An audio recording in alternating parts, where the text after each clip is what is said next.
Hi everybody, welcome back to my channel. By now, you probably already watched my video about why I decided to move to Haiti. If you haven't watched that video, please check it out. I'm going to link it down below in the description box. It's going to give you a bit of background about me and also why I decided to move to Haiti. In this video, I want to talk about when I actually moved and also what I wish I knew before moving to Haiti. During my first semester of grad school, I already decided that I was going to be moving as soon as I graduated. I was set to graduate mid-May 2017. So I already knew maybe a couple of weeks after that, I would be on my way to Haiti. Of course, when you are moving from one country to the next, there's a lot of preparation that you have to do. One of the first things I knew I had to do was find a job. And so February 2017, I started to look online. I relied on the different job searching sites that were related to my field. So I studied international development. And so there were sites like idealist.org, DevX, and different things like that. So that was popular during that time. I don't know what's popular now, but idealist.org was definitely my go-to. I was always on there. I used to search every single day. It didn't matter, how busy my day was. I would make some time to go on the different websites to search. And the thing is, my search was very narrow because it was just Haiti. And so with it just being Haiti, I could literally see every single job that was being posted. It wasn't hundreds of jobs. There would be days that, would go by without any job being posted. But because my search was so narrow, I was able to keep track of everything that was being posted on the different websites. And so, one thing I noticed was that there weren't really a lot of jobs, and so I would be graduating in a few months. So I was a little nervous, but, I said, let me just keep going. Let me just keep looking because I know for a fact that I am moving. Nothing's going to stop me. So, I kept looking. And one day there was this internship that was posted. I was like, you know what, let me apply because I really like the organization. And so I said, let me apply for the internship. I might do that for some time and then move on to something else. It'll be a way to get my foot in the door. It'll be a way to be working in my field. And it'll be a way for me to be doing something while I'm in Haiti. So I said, I'm going to apply, but I'm going to keep looking, So of course I applied, I got the internship, but I kept looking every single day for actual job opportunities. A lot of the jobs were, 10 years of experience and this and that and all this stuff. And I was just like, I'm just getting started. Like, what am I going to do? I was a little nervous. I was like, am I going to find something that's for, my qualifications? And so, yeah. Anyway, I got the internship, so at least I knew I had something, when I moved to Haiti. But as I mentioned, I did keep looking. Besides looking for a job, I also needed to send my car to Haiti. So I have been on every single public transportation there is in Haiti. I've been on motos, buses, taxis, camionettes, everything. I have been in taxis in Port-au-Prince. It's not as bad as the taxis in Cap, but in Port-au-Prince, like the taxis are like Toyota Corollas. There are 3 seats in the back and they will squeeze 4 people back there. So instead of 2 other people sitting next to you, there are 3 other people.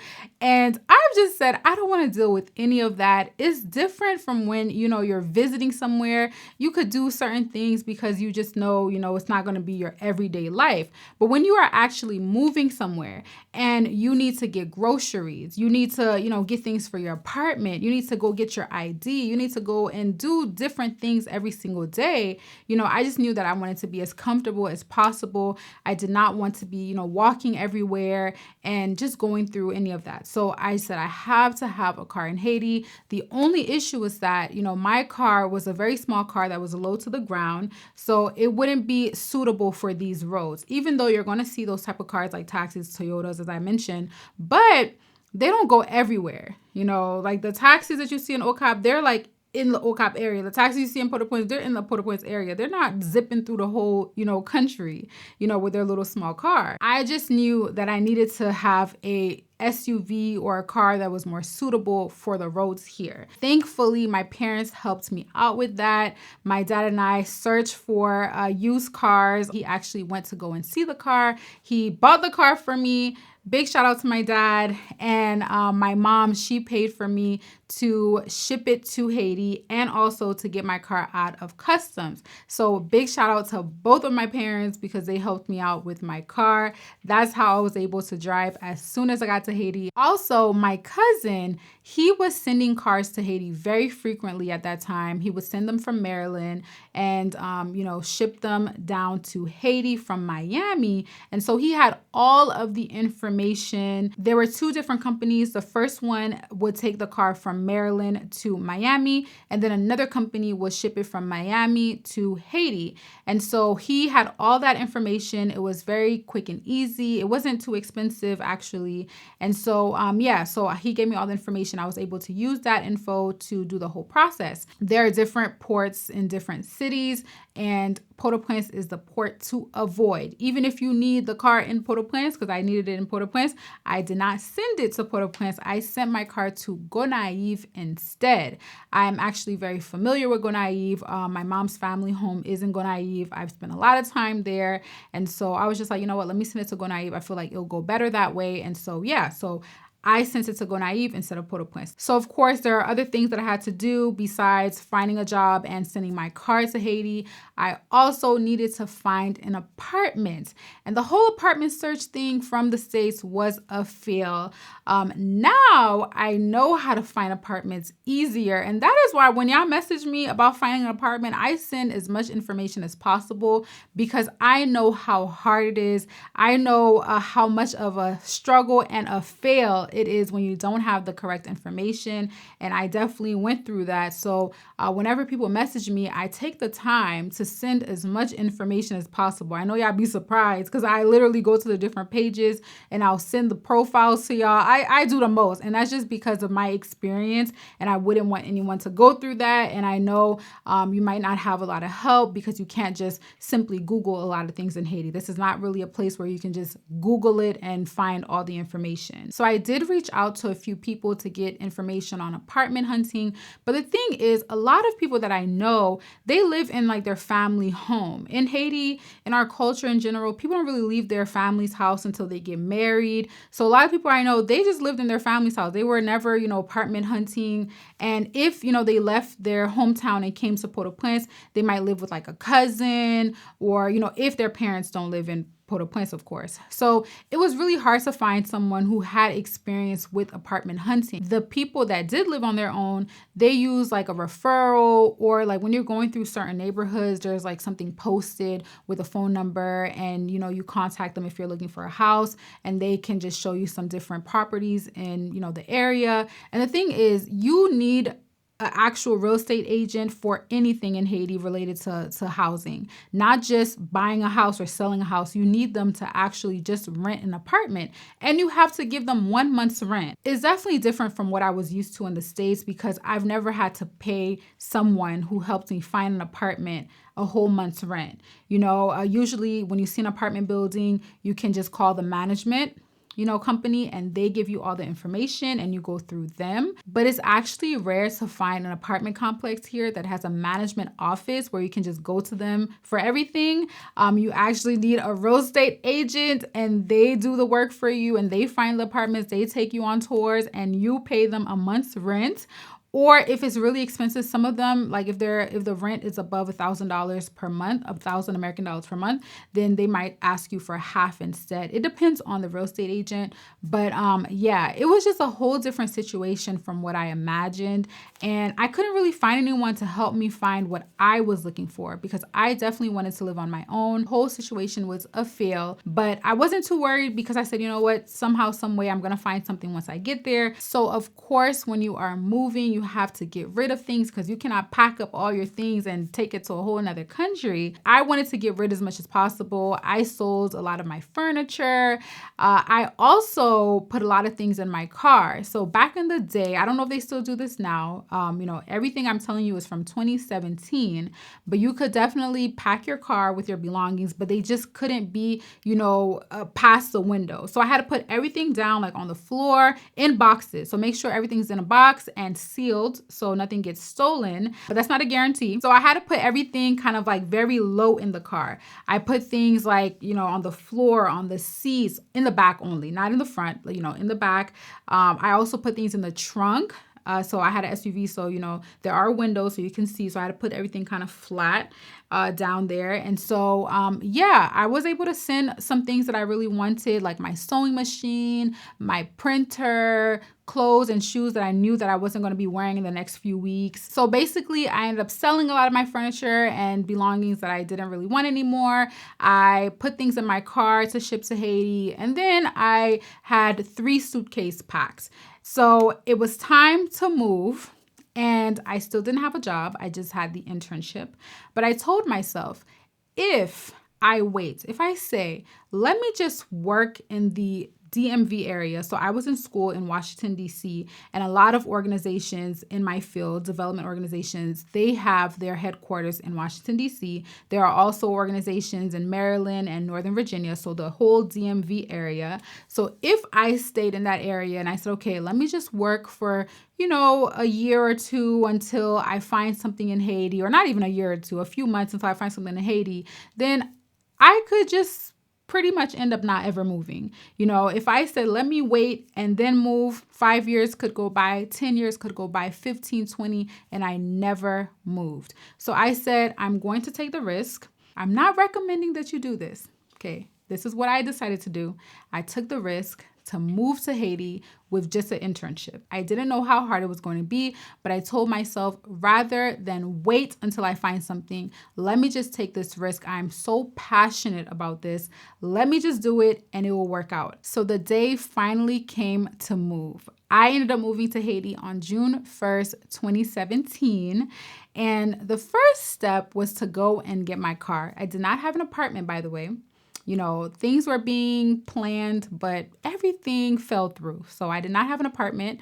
But I knew I needed to get my car first because this supposed apartment that I was going to move into, I needed my car. I needed to get around. So I did not want to get the apartment and then go to Gonaïve. I said, let me just go straight to Gonaïve. My mom's house is there. My mom doesn't live in Haiti, but she has like a family house for us. So the house is there. I'll just go there and then, get my car. So that was the first thing I did. As soon as I got to Haiti, I went to Gonaïve. Probably like the next day, I went to go get my car.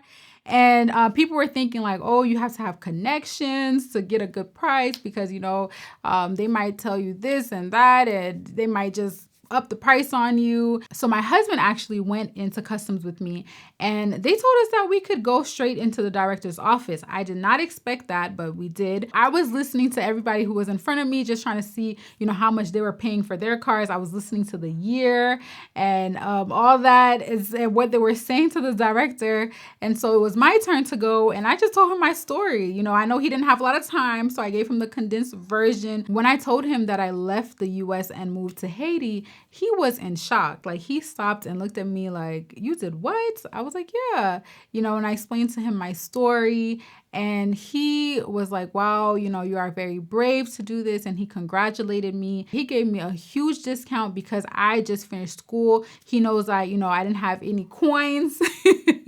So he gave me a huge discount and everything ended up working out. It was kind of a long process. We did it in one day, but we had to go to the bank and get like a cashier's check, then go to this office and this, and we were zigzagging through Gonaïve. So once we got the car, everything looked pretty normal. Everything was inside besides my dumbbells and this like sewing kit that I had. My sewing machine was there, but I had like a sewing kit with thread and all this stuff that was taken. But besides that, everything else was there. There was no damage on the car, nothing like that. So now it was time to head to Port-au-Prince to move into this apartment that I allegedly had to move into. Of course, the plans did not go as I imagined, and I ended up staying in a hotel. I think I was in a hotel for maybe 5 days. I can't really remember the specifics, but yeah, I was in a hotel. My husband actually had to go back to Jacmel because he was in sound engineering school. So I was really kind of on my own trying to figure it out. And I ended up finding an apartment. Thankfully, I found an apartment in Taba. The neighborhood that I moved into was pretty close to a lot of things like the grocery grocery stores, the different businesses, like the big retailers, they're all in that area. The bank was close to me. The U.S. Embassy is actually very close to where I was living. It was a good location. Right now, I don't even go to that area anymore because of everything that's going on. When I first moved to Haiti, Taba was perfectly fine. The area that I lived in was fine. But now, as you always hear, because that's what you hear more of than anything when it comes to Haiti, over the past 2 years, there has been a lot going on, and the Taba area has been affected by that. And I barely go to Taba anymore, but that is where I used to live when I first moved to Haiti, all by myself. I lived in an apartment all by myself. So as I am settling in, there is something that I learned about the Port-au-Prince area that I wish I knew before I moved. So, of course, I have spent my entire life coming to Haiti. If you've watched my video, you already know my story. I was born in Haiti, and I used to come to Haiti, every other year. When I got older, I used to come like every year. When it was, close to me moving, I used to come every single break that we had. Winter break, summer break, spring break, whatever break, I was in Haiti. So I was in Haiti very often, but there is a difference between living somewhere and visiting somewhere. So of course, when I would visit, I never had to search for an apartment. I didn't know the prices of apartments. I actually, always had in mind the prices that I would hear back in the day. So in Haiti, for the most part, or back in the day before all this, high prices and all these things started happening, you would always hear family members having to pay rent for an entire year. So you'll pay for the entire year up front. And when they will call, your family in the States and things, they would have to pay maybe like $1,500, $1,700, $2,000 for an entire year. And sometimes even less, so it wasn't anything that was expensive. When you calculate, $2,000 for an entire year per month, that's very cheap. So those are the prices I would have in mind. Also, my mom has a house in Gonaive. She rents part of it. Sometimes she would rent downstairs. Sometimes she would rent upstairs, whatever it is. She would rent part of the house, and it was just very inexpensive. So growing up, when I would hear those, prices and, people contacting the family to help them pay for their house because you're paying for a whole year up front, and, people could actually chip in because it was very inexpensive. Those are the things that I have in mind when I think about living in Haiti, and of course, as I mentioned, I never had to find an apartment because I was just visiting this whole time. I knew that I needed to have access to things that I had in the States, and there was a certain lifestyle that I needed, but I did not think that it would be so expensive. The grocery stores are 3-4 times the price. And so when you would go to the grocery store, like literally when I moved, I was just in the grocery store the week before, and the box of cereal was maybe $4. And then I'm in Haiti trying to buy cereal, and it's $12 when you convert it, of course. So not every place has, prices in USD. There's USD and there's good in the Port-au-Prince area. But for the most part, the grocery stores are in good. But when you convert it and you're like, this cereal that I just bought for $4 here is $12, I guess I'm not eating cereal. I guess I'm not eating cereal because I'm not about to be paying that much money every single time. And literally, I don't eat cereal because of that. But that's just one example. But yeah, basically everything that I would try to buy that I would buy in the States, I couldn't buy it because it was being imported and it was so expensive, and also apartments. Of course, the apartment that I lived in at that time was fine, but, I knew I would have to move on to something else because, I got that apartment at the last minute. When everything fell through, that is when I got that apartment. So that wasn't somewhere that I said, okay, I'm going to definitely stay here forever. I would need to move on to something else. And when I started doing research and trying to see, how much are apartments and what I can find, and I started seeing things like, 1 bedroom, $1,800 USD per month. Of course, the $1,800 apartment is just one example, but there'll be apartments for like $1,100, $1,200, $1,300 a month, $900 a month. And you're like, okay, what does the apartment offer? And basically you have to bring your own electricity, your own this, your own that. And I'm like, they're not even offering anything for these prices.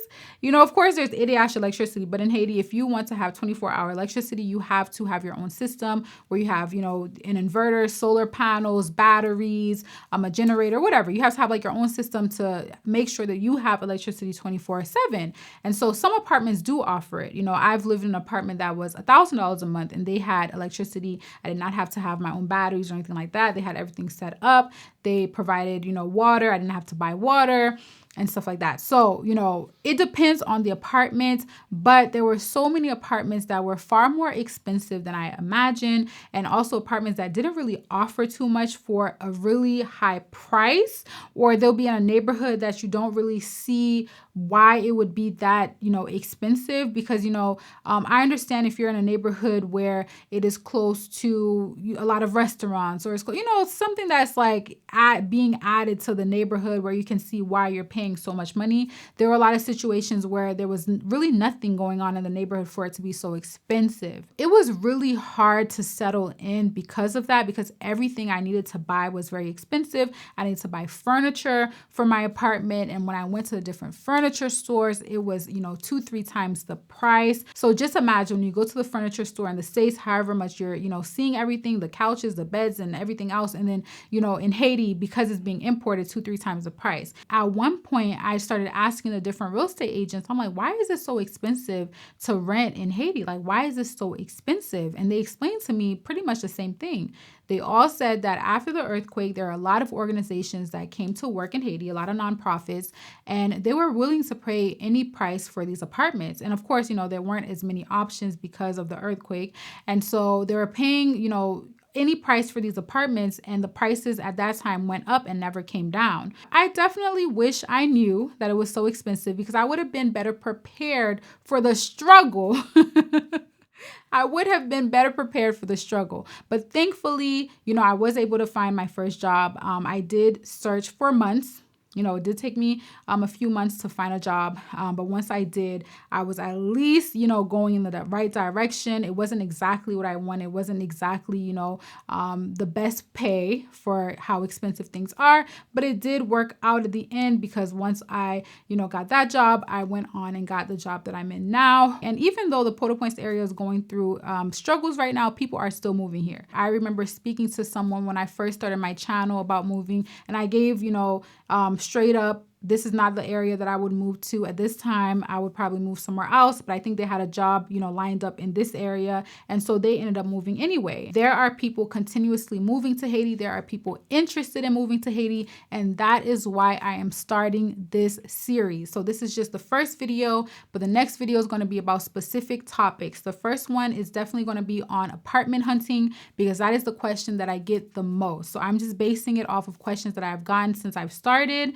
and what I see the most, whether it's on YouTube, whether it's in my Instagram DMs, whatever I get asked the most, that's what I'm going to do the video on. And the first one is definitely going to be apartment hunting. But yeah, I'm going to have different videos about different, topics. I'm going to have it separated so that it is easier for everyone to follow. So it's not just like a long video. And then I'm going to create a playlist so you can see all the videos related to moving in one place. Thank you for tuning in to the first video in the Moving to Haiti series. Please continue to message me on Instagram. I will answer all your questions, and I hope to see you in the next video. Bye.